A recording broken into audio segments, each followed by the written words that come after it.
The Metro Manila Development Authority will re-implement the number coding scheme during rush hour. That's from 7 a.m. to 10 a.m. and from 5 p.m. to 8 p.m. This means vehicles with plate numbers ending in 1 and 2 should not be on the road during the prescribed hours on Mondays, 3 and 4 on Tuesdays, 5 and 6 on Wednesdays, 7 and 8 on Thursdays, and 9 and 0 on Fridays. Mas okay din naman, sir. Para kahit papaano mabawasan din yung ibang lumalabas pa ng umaga. Mas okay sa akin yung 5 to 8 kasi yung 7 to 10 medyo kagaya niya, ako Fairview pa ako. Tapos ang appointment ko is sa BGC, let's say for BGC. So makakamove ako ng morning. The MMDA says they will not apprehend violators from August 15 to 17 as part of their information drive, but citation tickets will already be issued starting August 18. We are expecting a 13% increase sa volume ng traffic sa EDSA. With the number coding in place, it will be lessened by 20%.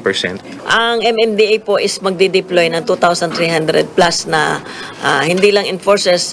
Meron kaming taga-traffic engineering. Ano bang gagawin ng traffic engineering? Naglalagay kami ng mga pedestrian lanes, mga road signs para po doon sa safety. The MMDA is now coordinating with the Transportation Department on the deployment of additional buses on EDSA and other areas where the old public utility vehicle routes will be reopened to address the influx of passengers. We will issue the memorandum circular on these new routes or modified routes, as you will call it, para to address the need for more buses and vehicles for the face-to-face classes. Kasama po ang jeepney at saka UV Express doon sa i-reopen natin ng mga ruta. The MMDA will also deploy additional ferries along Pasig River and will still provide free rides using MMDA buses from Commonwealth Avenue to Welcome Rotonda from 6 to 8 a.m. Some clearing of road obstructions are also ongoing to help address the traffic congestion. George Cahiles, CNN Philippines. Expect a decision on fare hike petitions before classes resume. The LTFRB says it's still waiting for the National Economic and Development Authority to submit a position by Wednesday, August 17th. Bus groups have been appealing for a 4 to 7 peso fare hike and more adjustments beyond the first 5 kilometers. A commuters protection group urges the board not to increase bus fares by over 2 pesos. While drivers and operators hope officials will heed their pleas as they grapple with high fuel prices. LTFRB Chairperson Cheloy Garafil says the board will release a decision by next week. We recognize that there's really yung gas prices ay talagang tumaas na since the last fare increase ng mga buses. But we also recognize na magkakaroon talaga ito ng impact sa ating mga pasahero. That's why we're very, very careful. Babalansin talaga po natin. Bus fares were last raised in 2018 when fuel cost 44 pesos per liter. No talks yet on making similar implementing rules for the no-contact apprehension policy here in Metro Manila, but the Metro Manila Development Authority says it is open to discussing the matter. The new system captures traffic violations through cameras. It is in effect in the cities of Manila, Valenzuela, Parañaque, and Quezon City. That is something that can be discussed po, pero then again, the MMDA recognizes po the local autonomy of our local government units at for now we respect their own version of the no-contact apprehension program. The Land Transportation Office, meanwhile, says local governments have agreed to review guidelines in light of complaints from public utility vehicle operators. The regulator earlier called for the suspension of the policy as it seeks to iron out the rules.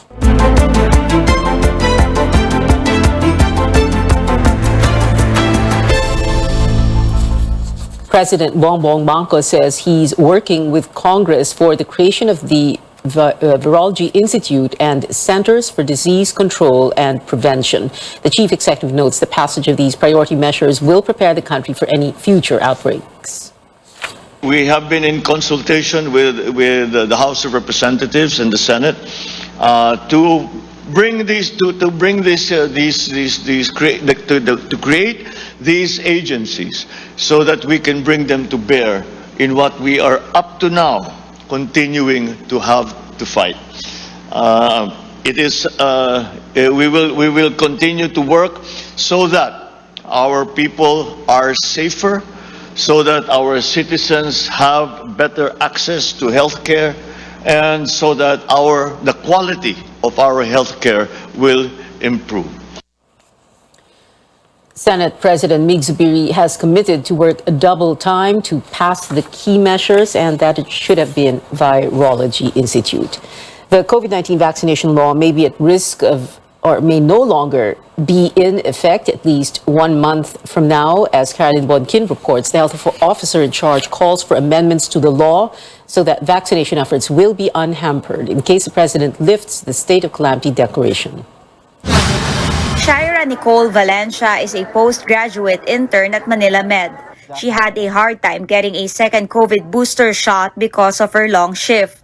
She took the chance when the hospital offered vaccines on Wednesday. Busy schedule, kaya hindi rin po makapagpa-vaccine agad. As an additional protection din dahil sabi nga nila parang tumataas ulit yung kaso ng COVID. Para walang maging problema sa work. Almost halfway through the president's first 100 days in office, the vaccine coverage has hardly moved. Based on the government's daily target, over 5 million people should have been vaccinated from July 26 to August 7.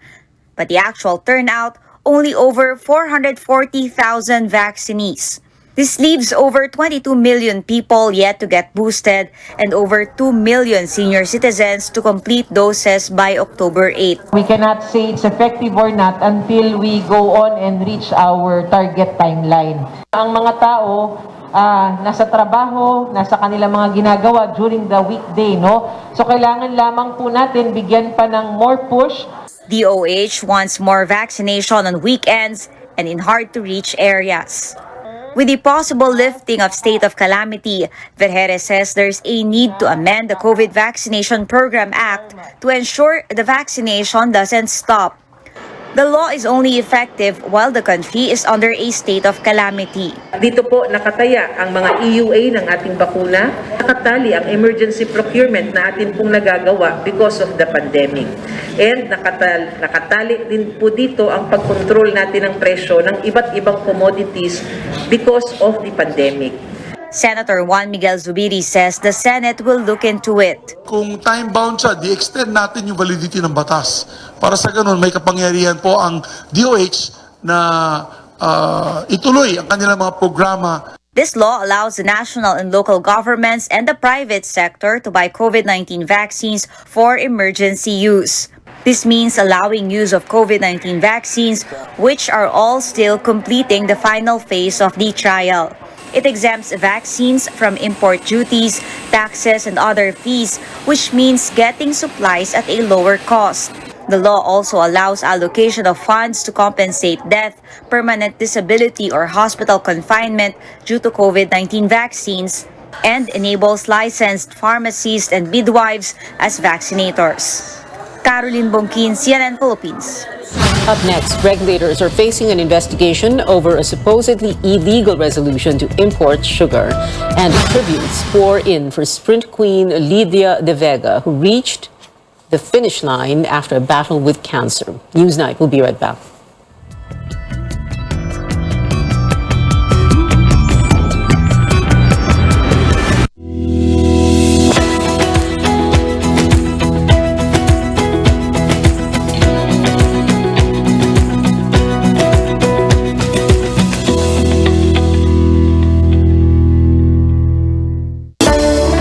Conquering the universe was the ultimate, but there's more.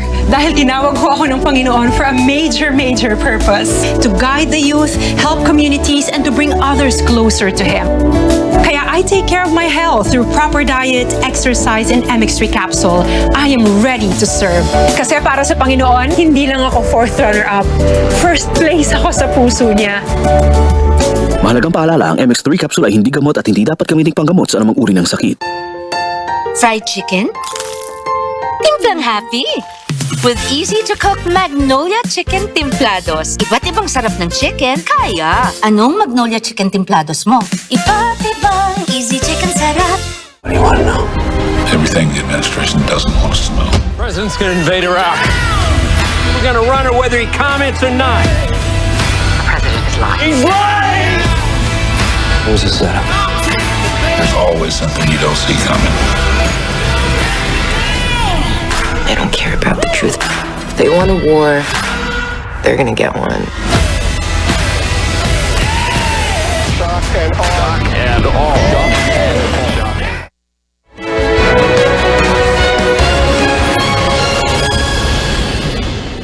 This is Newsnight on CNN. Philippines sugar regulators now facing an investigation over a supposed illegal resolution allowing the importation of hundreds of thousands of metric tons of the commodity. Rex Remigio has more details.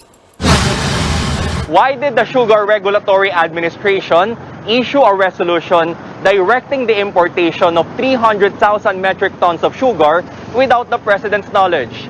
This is one of the questions that have to be answered as Malacanang launches an investigation. As the Sugar Regulatory Board Chair, only President Marcos has the power to convene the board and set the meeting's agenda. Press Secretary Trixie Angeles explains the board cannot convene in the President's absence unless he allowed it.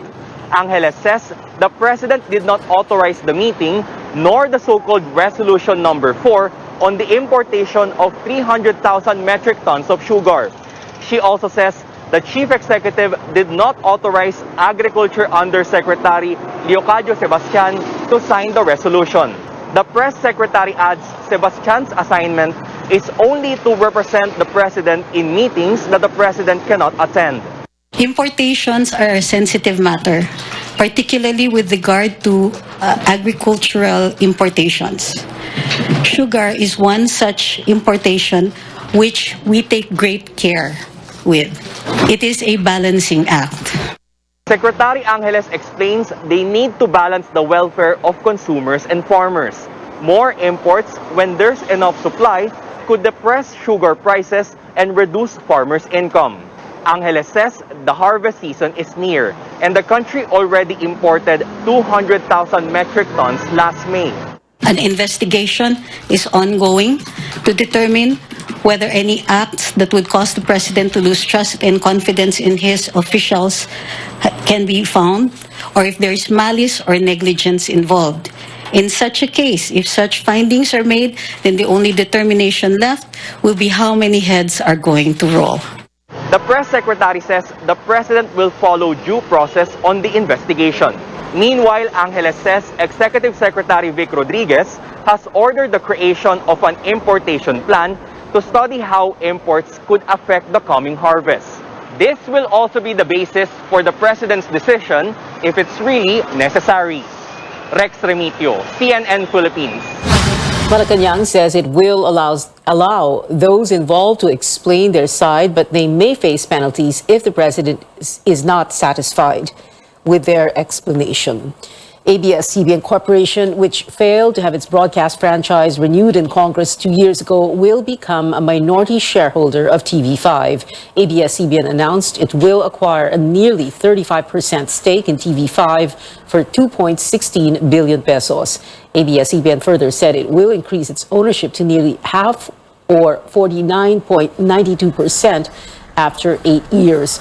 Manny Pangilinan-led Media Quest Holdings remains the majority shareholder of TV5. Media Quest Signal Cable is also acquiring a 38.88% stake in ABS-CBN's Sky Cable. Both networks are optimistic the buy-in will enhance TV5's capability to deliver content and coverage. The National Telecommunications Commission is now looking to review ABS-CBN's supposed violations, which led to the non-renewal of its franchise in the previous Congress. The NTC says the Justice Department, Land Registration Authority, and the Philippine Competition Commission, or PCC, will help out with a review, while the PCC says it has not been consulted about the buy-in. ABS-CBN has maintained that it complied with laws in its previous franchise. The Bureau of Internal Revenue and the Securities and Exchange Commission also said in 2020 the embattled media giant did not violate any corporate law. Vice Chairman Boy, maaari po, Mr. Gabi Lopez. Your lawyer... It's not really a question of fact, it's a question of law. No, it's a question of fact. Isn't that... Totoo. Yun lang naman ang tanong ko. Thank you. That's all. News overseas now. Uncertainty looms following China's military drills around Taiwan, triggered by the visit of United States House Speaker Nancy Pelosi to the island. Beijing says it has completed its mission and yet is planning to conduct regular patrols near Taipei. Tristan Adalo reports Filipinos in Taiwan are concerned for their safety. China calls its series of military exercises around Taiwan a success and now eyes to hold regular patrols around the island. Beijing says the recent joint military drills showcase its combat capabilities from long-range live fire drills, conventional missile tests, and air and submarine control operations. 近期在台岛周边海空域，战区部队将紧盯台海形势变化，持续开展练兵备战。 Over in Taipei, overseas Filipino worker and community leader Hilda Banugan says they have yet to receive information on the plans of the government amid the rising tensions. They even wrote a letter to Philippine officials in Taiwan to raise their concerns. Nagpanik po yung ating mga kababayan on the first day, second day. Kung ano yung kanilang mga plano at kung sakali meron ba silang mga kinakasang mga pagpapatawag sa mga community groups, leaders. So, sinasabi po natin sa kanila na baka i-include tayo, baka kung sakaling magkaroon sila ng meeting, ay i-invite naman tayo para maging preparado rin naman tayo. Newly appointed Overseas Workers Welfare Administration Chief Arnel Ignacio and the Foreign Affairs Department say there are contingency plans in place for Filipinos in Taiwan. OWA, lagi naman kami nakamonitor. So, in the event na mag-escalate ito, nakahanda naman tayo. There are always contingency plans in place. They are, in fact, in touch with employers, with local companies, and the Filipino community leaders to implement these contingency plans in case. China maintains that their military drills around Taiwan are justified and legitimate and will serve as a warning to any provocative moves. In Beijing, China, Tristan Odalo, CNN Philippines. Back home, the Philippine tarsier finds its way to Tacloban, Leyte. While tarsiers can be found in Leyte and nearby islands, it is the first time for the endangered species to be spotted in the province's capital. The University of the Philippines Visayas Tacloban validated the presence of the tarsier in a forest after reported sightings in neighboring towns. Researchers say the presence of the species in Tacloban highlights the city as a key biodiversity area. Up ahead, Asia's fastest woman, Lydia De Vega, runs her final race after a 4-year battle with cancer. And NBA star Jalen Green is in Manila once again for a series of events with the sportswear brand. Keep it here on Newsnight.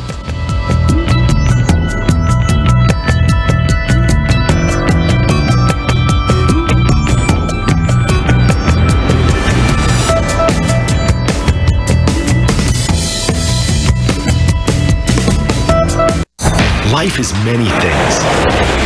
It's messy, but the kind of mess we love. Sometimes it's predictable, and sometimes it isn't. But there's always a way. And it's full of surprises. Introducing the next-gen Ford Everest. Life is yours to master. Listo at ganado ang baby ko sa vet-approved Nutri-Chunks with active boost and prebiotics na pampalisto. Made with real meat, with essential nutrients to help them grow healthy and happy. Listo, ganado sa Nutri-Chunks.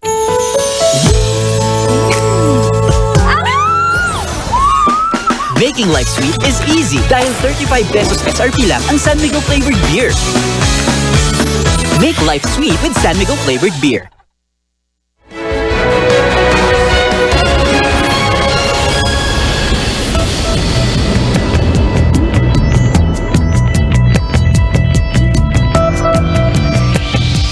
Welcome back. Asia's fastest woman in the 1980s ran her final race. Track and field legend Lydia De Vega died at the age of 57 last night at the Makati Medical Center after a long battle with breast cancer. Andre Felix tells us about her lasting impact on a number of figures in the sports industry. No one else could sprint like her in the 80s. That's why Lydia De Vega was hailed the fastest woman in Asia. One of the most decorated Filipino athletes of all time, De Vega won numerous medals in the Southeast Asian Games, the Asian Games, and the Asian Athletics Championships. She also represented the country in the 1984 and 1988 Olympics. For De Vega, there was nothing quite like competing for the country. It's really fun, exciting, kasi iba yung pag nagko-compete ka sa sarili mong bansa, nandiyan yung mga Pilipino talaga na sumusuporta sa'yo, nagdadasal para sa'yo. Actually, even though na sa ibang bansa kami nagko-compete, I know naman na yung mga Filipino people hindi kami pinababayaan. But then pagka nagko-compete ka sa sarili mong bansa, mas iba yung feelings niya. She held the 100-meter and 200-meter run national records for over 3 decades. De Vega was also once known as the darling of Philippine sports. So the news of her passing due to cancer broke the hearts of many. Her daughter Stephanie said De Vega fought the very good fight and is now at peace. The sports icon retired from competition in 1994. She was last seen by the public in 2019 when she carried the SEA Games Federation flag along with 7 other Filipino world champions. In that same event, pole vaulter E.J. Obiena was the country's flag bearer. Obiena earlier pledged to help De Vega. First of all, I wouldn't be here without her. You can't say track and field without saying Lydia, so I wouldn't be Ernest John Obiena, the pole vaulter, without Lydia De Vega, the sprint queen. So it's just a simple way to say, thank you. New Day host Christine Jacobson-Deas, who was De Vega's fellow Olympian, has nothing but praises for the sprint queen. Lydia was an amazing, amazing athlete. She was home trained, never trained abroad at all. Considering all the accolades that she has, accomplished and accumulated throughout her athletic career, she remained so humble, down to earth, and she was so kalog, kumbaga. I mean, she was such a wonderful person to begin with. But what really stood out with her most of all was that she made it on her own. To young Filipino athletes also hoping to make it on their own, just remember what the track and field legend once said. Kasi ang pagiging atleta po hindi madali Kailangan mo talagang pagbuhusan to ng panahon. Kailangan pagbuhusan mo to ng maraming disiplina. Kailangan mo rin yung iyong dream ay hindi mawala. You don't give up. Kasi ako po hindi po ako nag-give up.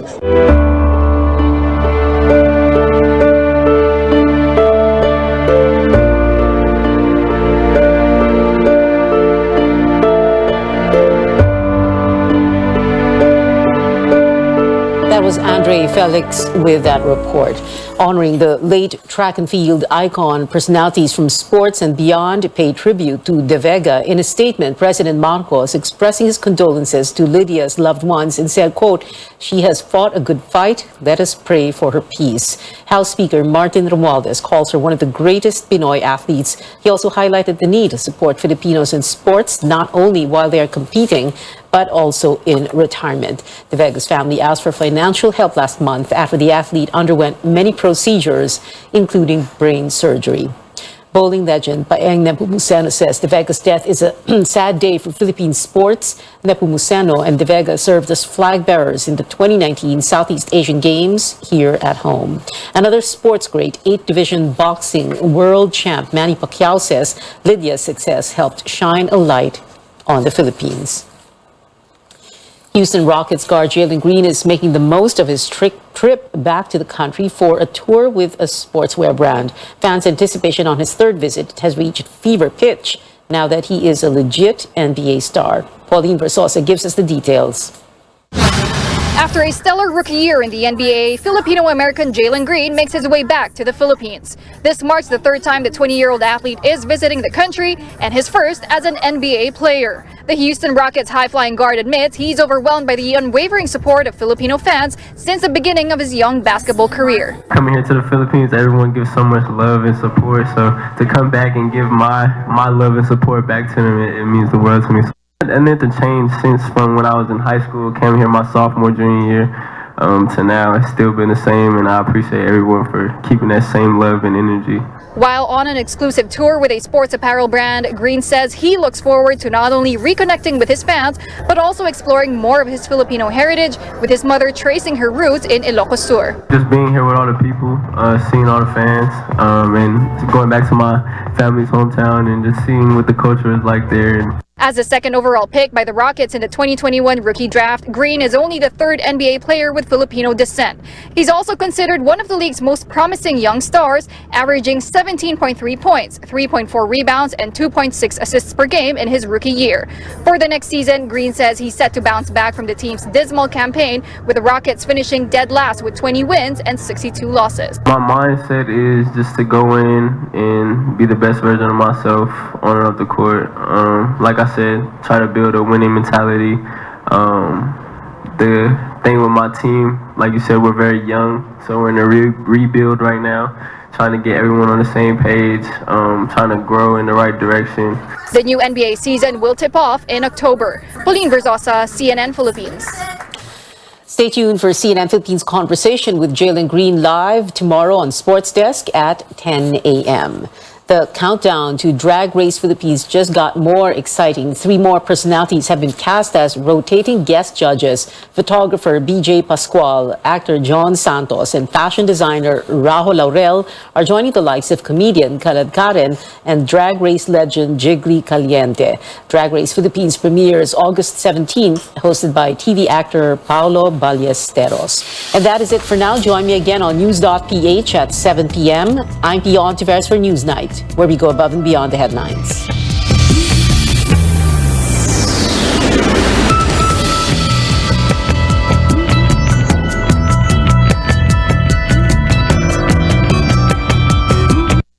This program is brought to you by Every night, we take a hard look at DYKB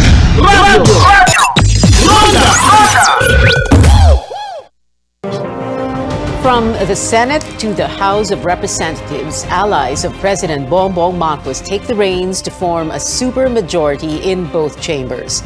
The Senate and House minority blocs, on the other hand, remain steadfast despite being noticeably outnumbered. And in his first State of the Nation address, President Marcos promises migrant workers better support from the government.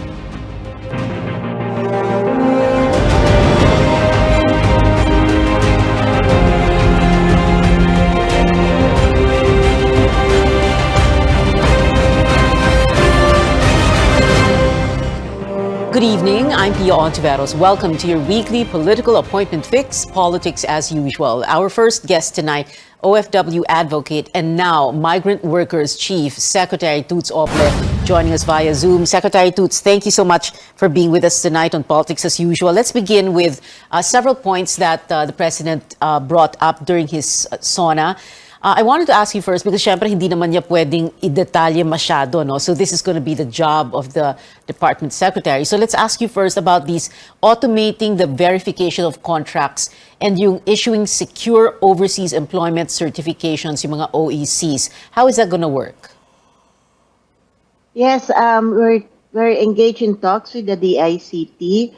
I found out, Pia, upon my assumption, as Secretary of Migrant Workers, that there were a lot of redundant steps, and there's a need to automate so that our OFWs won't need to line up in the different polo offices abroad and also here at the POEA as much as we can. If we can, if they can submit their requirements via e-submission, and then for their OEC, if it's something that can be stored in their phones, it can be paperless, and there will be a corresponding technology on the part of the Bureau of Immigration, so they can just check the digital version of the OEC. That's where we are headed, Pia. Okay, in other words, wag na natin silang pahirapan dahil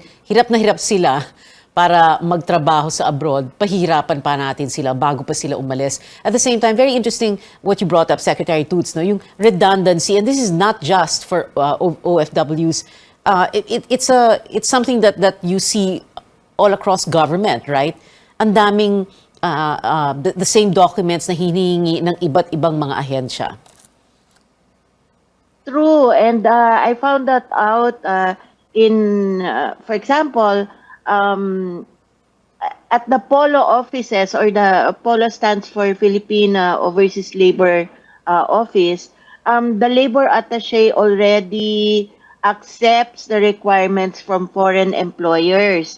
So there's already a verification or evaluation process on site. And then I found out that this same verification process, as approved already by the labor attaché, is again being reviewed here at the Home Office. And there are evaluators assigned to double check, counter check, and then after the counter checking of the work that has already been done on site by the labor attaché, then it will be signed by, I think, 4 offices. No? So we see really no logic in that. You either trust your labor attaché or you don't. Right. So by looking at that process flow, we immediately saw some steps that can be eliminated. Okay. Interesting that you say that. You either trust your labor attaché or you don't. And also, I might as well add, you either have common sense in your regulations or you don't. So I think that's what you're trying to do, right? That's what the Marcos administration is trying to do. What you're trying to do as Secretary of Migrant Workers, to put some common sense, sentido común naman, hindi ba, sa mga regulasyon? Yes, because you're going to move the worker anyway from point A to point B. Bakit pa natin patatagalin, Pia? And yung nagpapatagal, gobyerno. The faster that the worker can proceed to his or her employer without compromising, of course, the worker's safety and human rights, then the faster he can earn and send back to his family. Yung binabanggit mo kanina, Secretary Toots, yung to avoid the redundancy that you discovered, to make things, to simplify things. Ito ba yung sinasabi ni Pangulong Marcos na gagawing mula 3 months down to 3 weeks? This is it, right? Yes, yan yung period, yan yung length of time for a foreign employer to even get accredited. Iba pa yung mismong hiring process. So it really it's too long, and we're losing labor markets because of that. Okay. Another point the President brought up during his SONA was the issue about simplifying the handbook. Ang sabi nga niya, 240 sections, gagawing pamphlet na lamang na hindi hihigit sa 100 pahina. 240 sections, so down to how many sections, and how many pages is it, and down to how many pages will it be then? What the President was referring to was the very convoluted and voluminous rules and regulations of the POEA that both the recruitment agency, the manning agency, and the worker must be made familiar with. Ang problema doon, Pia, is that if you don't have a lawyer with you, mahirap i-navigate yung rules. So, ang sabi namin, hiwalay na lang ang rules sa skilled workers because their skills are their best protection and they can articulate their rights, no? Because they're more experienced. Hiwalay ang rules of vulnerable occupations like domestic workers. Doon talagang dapat klaro ang safeguards from the point of application to the point of return.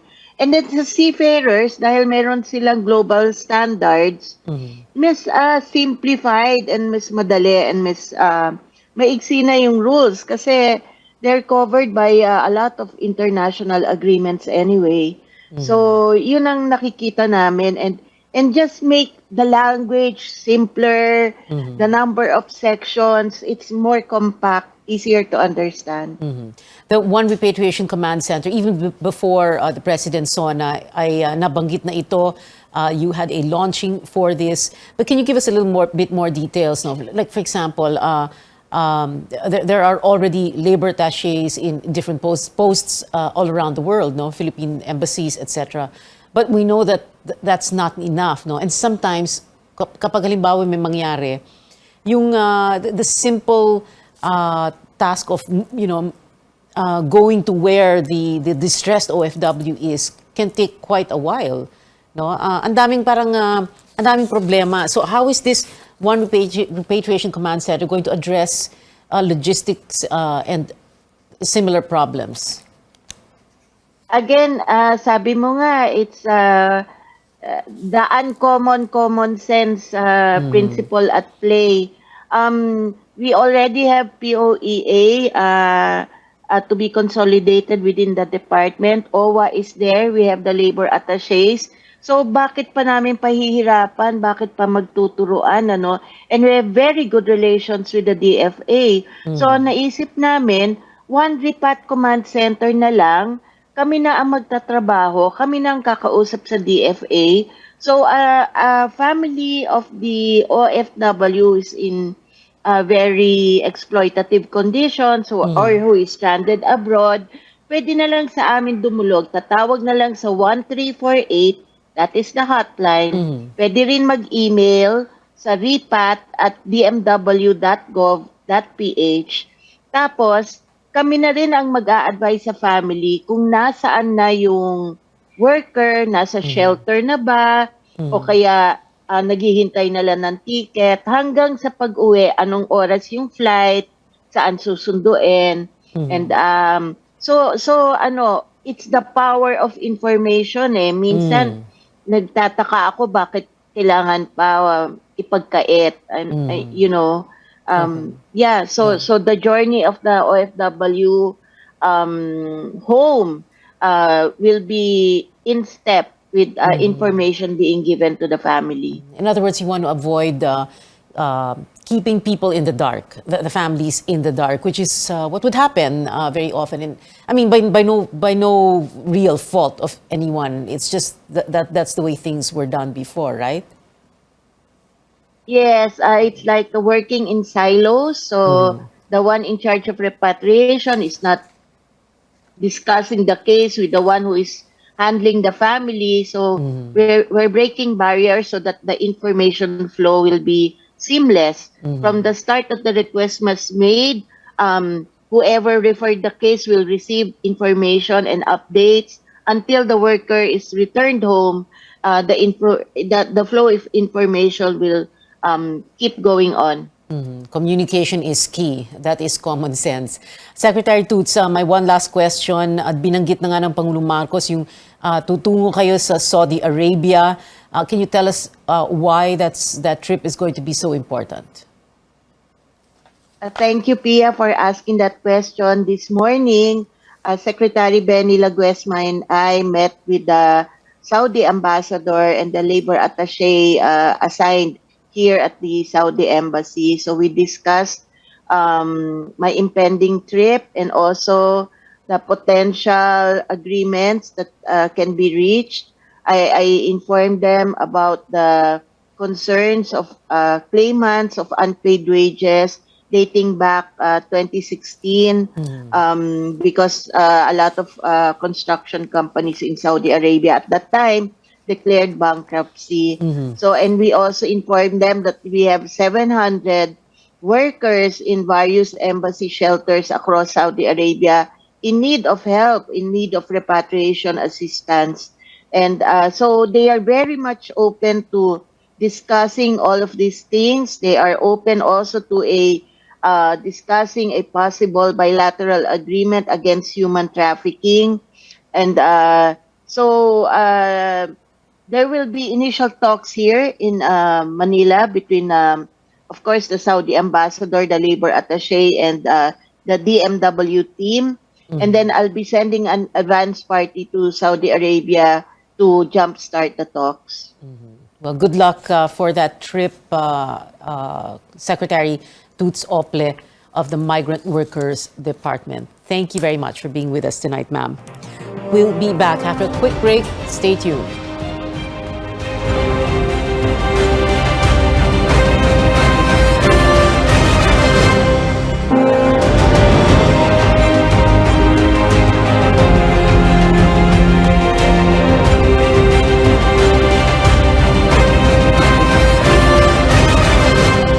Welcome back. This is Politics as usual. My next guest, Senate Minority Leader Coco Pimentel, who's joining us also via Zoom. Senator Coco, thank you very much for being with us tonight. Well, let's begin with this. Now, why didn't the Cayetano siblings, so Senators Pia and Alan, just join you? Why do they need to be independent? Bakit hindi sila mag-oposisyon? We all know, halimbawa, na Senator Alan, who ran for Vice President in 2016, did go after then Senator Bongbong Marcos. Well, we better ask them why, because actually this is an unusual block, the independent block. Although those who are familiar with Senate history tell me that this is not the first time that somebody, a senator, declared himself to be an independent. So, siguro thereafter more flexibility. So their stand, their default position, or their attitude towards different measures would be more unpredictable if you are an so-called independent bloc rather than a minority or the minority. Because if you are with the minority, you are actually expected to, give out some contrary opinion or observation or position to the measure being tackled on the floor. When you say unpredictable, Senator Coco, what you mean also is that they could be like swing, in a way, no? Swing votes. O kailangan pa ba ng swing vote? Kasi super majority. Oo, super majority na ang majority eh. Correct. That's correct. But then, as far as the two of them are concerned, so there is no expectation as to where they will be coming from because they are an independent bloc. So they could, from the very start, they could be supportive of the majority proposal. They could also be against it and then side with the minority. At the start, because that's the initial position of the minority to bring a critical mind to all of the proposals on the floor. But there will be measures where we will have a unanimous vote, Pia. Like what? Like which ones, for example? That is possible. Like ang tinatawag ni Senator Risa Ontiveros and ni SP Migs na happy bills. Happy bills, yes. These are the so-called happy bills na we will all rally behind a certain proposal because it makes sense. It is the good. The benefit is so obvious that we will rally behind it. So yan yung mga happy bills, mga 24-0 yan. Magkasama kaming lahat dyan. Yeah, like which ones are these again, Senator Coco? Yung mga happy bills na magka-24-0. In the past, yes, in the past, for example, mga bills for children to improve their situation, solo parents, women, more protection for women, mga ganyan. Yeah, right. Mga happy bills yan. Walang kukontra. Walang kukontra, no resistance from the minority, maybe even no interpellation from the minority. It won't make sense kapag kumontra pa kayo, in other words. Diba?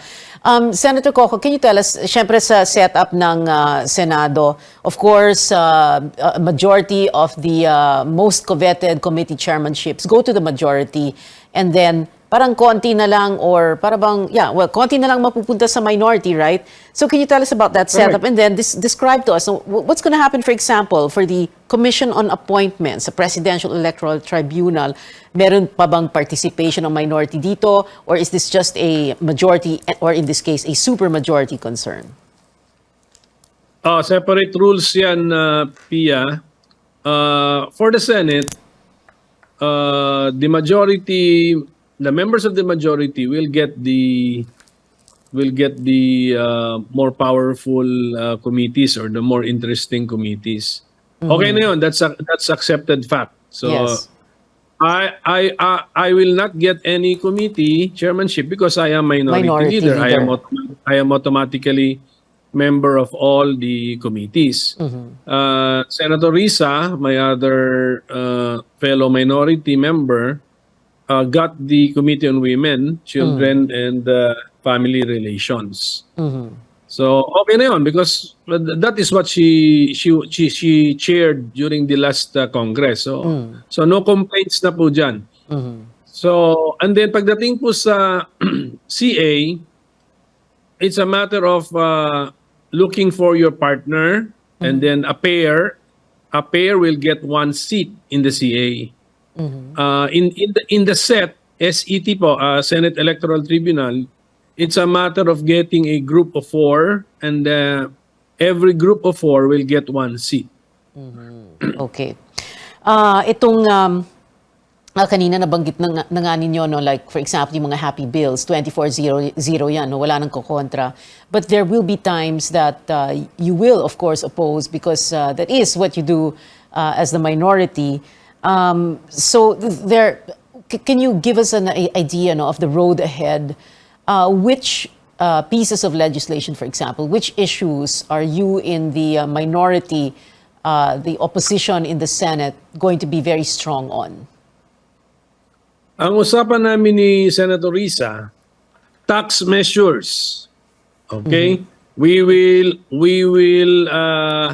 examine in detail each and every word up to the punctuation mark of tax measures.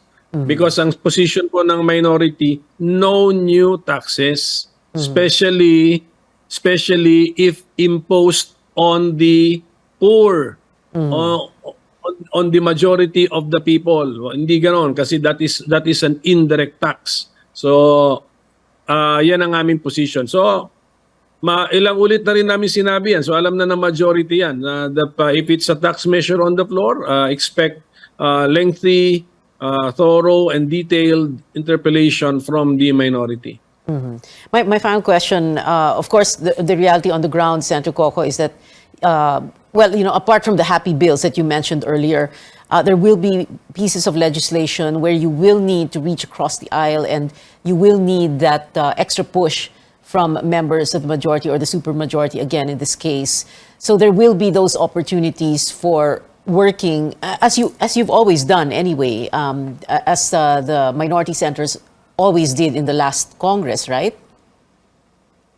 Yes, we will be constructive, cooperative. In fact, we will cooperate if we believe that the measure will be for the good of the country, for the good of the people, not a burden to the people, and addresses important issues faced or problems faced by the people. Tutulong po tayo dyan. Pero kami sa minority at a 2-member minority, ang usapan na namin, one of our guiding principles would be no new taxes. Okay, so if it is a tax proposal, then that is now an alarm bell for us, and then we will have to examine the tax proposal. Final words, Senator Coco? We are here to help this administration also succeed because we have only one country, my dear Filipinos, my countrymen. So magtulungan lang po tayo. Dapat magtulungan tayo. But of course, dalin natin yung ating critical mind ulit nga sa ating mga session para with the purpose of improving the proposed measures. Yan po yung ating default attitude. Improve. Pero pagka hindi naman maganda ang sadya, oppose na tayo. Senate Minority Leader Coco Pimentel, sir, thank you very much for joining us tonight. Straight ahead on Politics as Usual, House Minority Leader Marcelino Nonoy Libanan joining us live via Zoom also. Keep it here on CNN Philippines.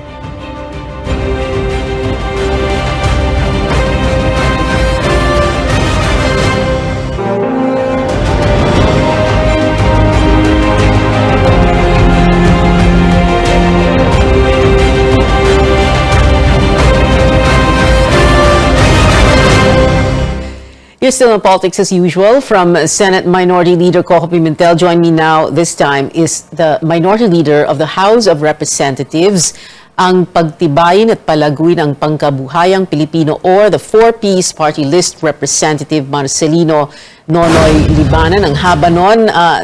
Kong Nonoy, thank you very much for joining us. Kasi before, let's get this out of the way first, no? So, you're being introduced, you are a party list representative now, but you used to be a district representative, Eastern Samar, right? So just a little bit of your political history, your political career history. I won as a congressman in 1998 with the Partido ng Masang Pilipino. Then I joined the Nationalist People's Coalition in my second term. And that is where I won also in my third term. 3 terms. After that, yeah. 3 terms congressman. Then I was appointed as Commissioner of Immigration from 2007 to 2010. The last 3 years of the Arroyo administration. What happened then afterwards, 2010 to 2021, 2022? I opened the law office and practiced my profession as a lawyer. Okay. So, matagal na rin po kayong wala sa politika. And then, ngayon lang kayo bumalik. Pero bakit na lang hindi kayo tumakbo sa Eastern Samar ulit? Why did you choose to be a party list representative? You know, it was pandemic time, and I had a meeting with Chairman Ben Abalos. I was in Manila, and we're talking about providing livelihood to those victimized by this pandemic, by the incoming effects of to our economy. So, ang inisip namin, paano namin matulungan ang pangkabuhayan ng mahihirap. Kaya nagbuo po kami ng 4-piece na party list. Yun po, doon po nagsimula. Although, of course, Nonoy, Kong Nonoy, you're not the only party list representative who used to be a district representative. Marami naman talaga kayo, no? And a lot of people have taken notice of that. But also, I wanted to ask you about this story that's been going around. So tell us the truth about this. Na ang sabi daw, paano siya naging minority leader? Paano siya naging minority kung ito daw nangyari nung pumunta daw si BBM sa Eastern Samar, ikaw daw yung nag-introduce or something. Meron ganung umiikot na kwento. So what happened there? What is the truth there? Tama po naman yun. Nagpunta sa akin si President Bongbong Marcos nung campaign period at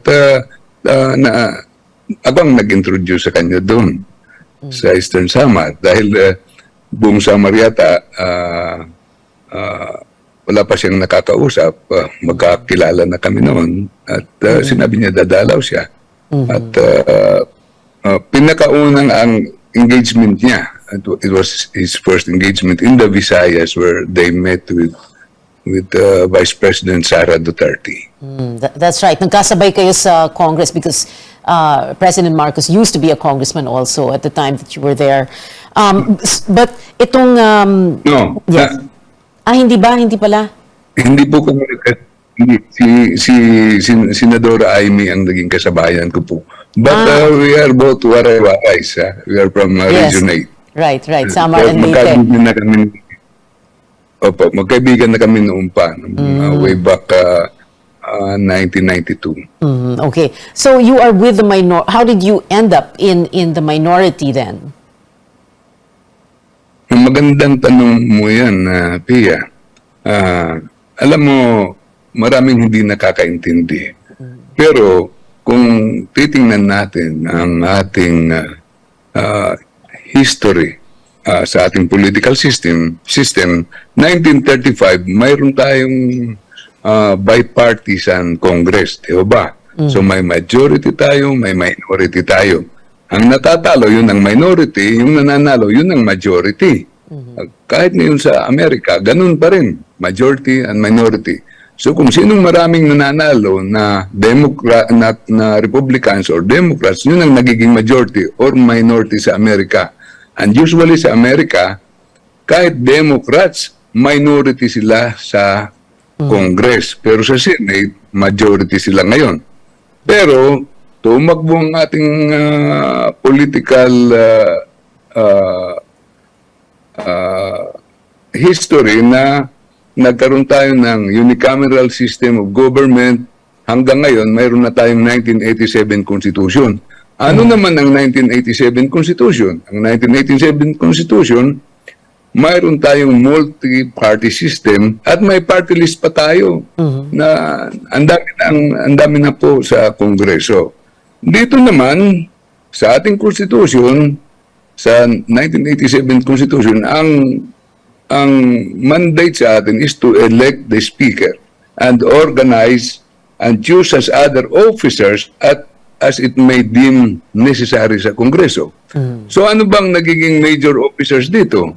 Ang majority at minority. So kung sino ang buboto sa Speaker, yun po ang majority. Kung hindi ka bumoto sa Speaker, you are expected that you will join the minority and elect also the officers. Anong pagkakaiba? Hindi necessarily that you come from the opposition. Wala doon sa rules na you shall be opposing always. But you shall perform the job of the minority. You have to send the voice of the minority to the halls of Congress. Yun po ang aming gagawin and we shall be vigilant to all the bills proposed and passed at yun po ang babantayan po namin. Alam mo, Pia, 25 lang ho kami sa minority. Ngayon, sa ngayon. It is now a matter of choice kung saan ka pupunta. Kung pupunta ka sa majority or sa minority. Na nagbutan po kami sa minority, ako ang ibinuto. So I will do my job. I will do my job na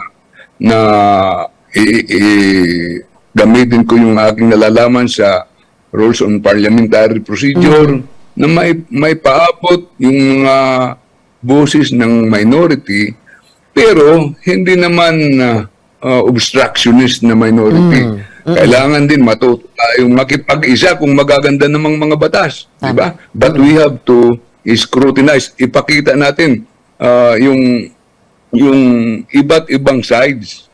Mag-aaral kami dito ng maigi. In a way, tulad ng sinabi ni Senator Coco Pimentel kanina na Senate Minority Leader, medyo kulang nga po, lang po yung oras natin ngayong gabi, Kong Nonoy, so sayang. Pero maraming salamat po. Thank you. Not just for guesting the show, but also for that political history 101 lesson. We'll have you again on the show, sir, I'm sure. Salamat po. Kong Nonoy Libanan, the Minority Leader of the House of Representatives. Thank you so much, sir.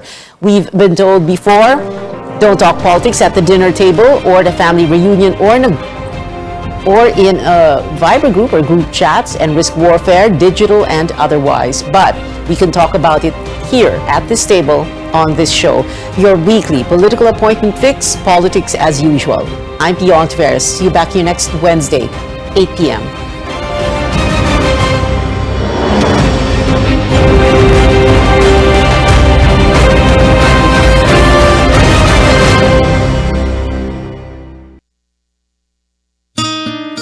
Oh, anyari sa'yo? Ba't nakasimangot ka? Alam ko na.